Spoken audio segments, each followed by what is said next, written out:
rejoindre cette personne-là parce que quand j'ai vu un article dans le Journal de Montréal, congédié en 2002, un ex-policier veut retourner au travail.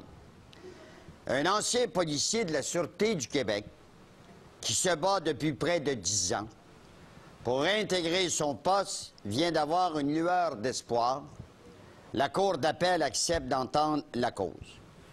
Congédié en 2002. J'ai parlé hier après-midi, puis il était pas tellement de bonne humeur. Il dit, d'abord, moi, j'ai jamais démissionné, puis j'ai jamais été congédié.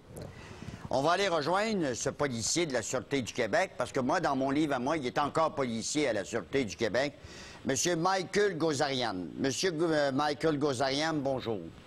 Bonjour, M. Poirier. Est-ce que je me trompe, mais vous n'avez jamais eu vos thèmes de Pâques, vous n'avez jamais été congédié, puis vous n'avez jamais démissionné?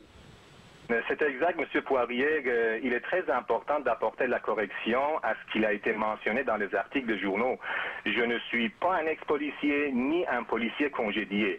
D'ailleurs, le procureur de la Sûreté de Québec a reconnu devant la Cour supérieure en janvier dernier que la Sûreté n'a jamais congédié Michael Gozarian.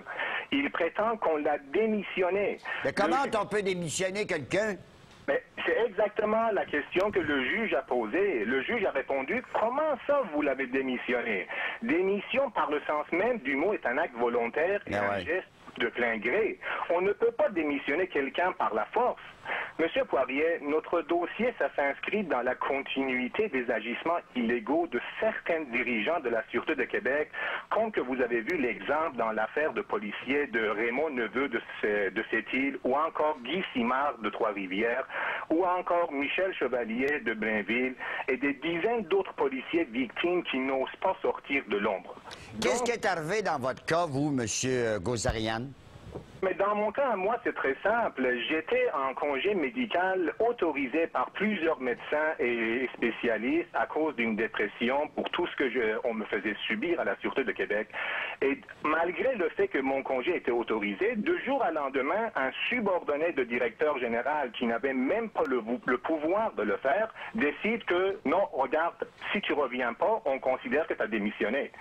Et ce n'est pas vrai, parce que la loi de police, à l'article 61, dit clairement que si un policier veut quitter l'emploi ou démissionner, doit donner un préavis de 30 jours au directeur général. Et je n'ai jamais dans ma vie, M. Poirier, donné un préavis de 30 jours pour partir. Alors, c'est exactement le point que le juge de la Cour supérieure a soulevé. Donc, au nom de tous ces policiers victimes, nous demandons officiellement au ministre de la Sécurité publique, M. Jacques Dupuis, d'intervenir et de s'expliquer. Est-ce que les dirigeants de la Sûreté de Québec, qui sont des gestionnaires de cet organisme, sont au-dessus des lois et des chartes, ou ils doivent les respecter comme tout le monde? Vous, dans votre cas, ça fait combien d'années que le dossier traîne? Ça fait depuis au moins 10 ans que le dossier traîne, mais depuis 2002, on est devant les tribunaux de droit commun. Et n'oubliez pas, M. Poirier, qu'en 2000, une longue enquête de 3 ans par la Commission des droits de la personne a dévoilé clairement que les allégations de discrimination et harcèlement racial n'étaient pas fictives, étaient bien réelles, et a demandé à la Sûreté de Québec une compensation de 75 000 $ qu'ils ont toujours refusé. Vous, qu'est-ce que vous avez vécu à l'époque où vous êtes encore policier, je tiens à le dire, vous n'avez pas démissionné, vous n'avez pas été congédié. À l'époque où vous étiez sur le terrain, vous travailliez, quelle sorte de situation vous avez vécue? Écoutez, en résumé, c'est que personne ne voulait pas travailler avec moi. Pourquoi? Mais écoutez, pour toutes sortes de raisons, on apportait toutes sortes de raisons que pour ne pas travailler, vous avez vu l'exemple qu'on a mentionné, quand on jette les uniformes d'un policier à la poubelle, et on dit clairement que c'est ça la place des immigrés, mais regardez, discrimination n'a pas besoin d'une raison valable ou quelconque. Alors, ou par exemple, quand on déchire mes rapports dans le pigeonnier, ou par exemple, quand on m'appelle chez moi pendant que j'étais en congé médical autorisé et on se fait passer pour la compagnie Equifax pour me poser des questions privées. Et pendant ce temps-là, ils ont connecté le téléphone sur un intercom dans la salle de la Sûreté de Québec et tout le monde se bidonnait. Alors, vous, vos problèmes, est-ce qu'ils ont commencé à l'époque du décès de votre maman? Non, c'était dès le début, en 92, quand j'ai rentré, les 6 mois, c'était la lune de miel. J'avais des évaluations exemplaires et même dans les évaluations, c'était marqué, il peut être un exemple pour les autres policiers. Okay. Par la suite, dans la deuxième 6 mois d'évaluation, j'ai tombé de héros à 0.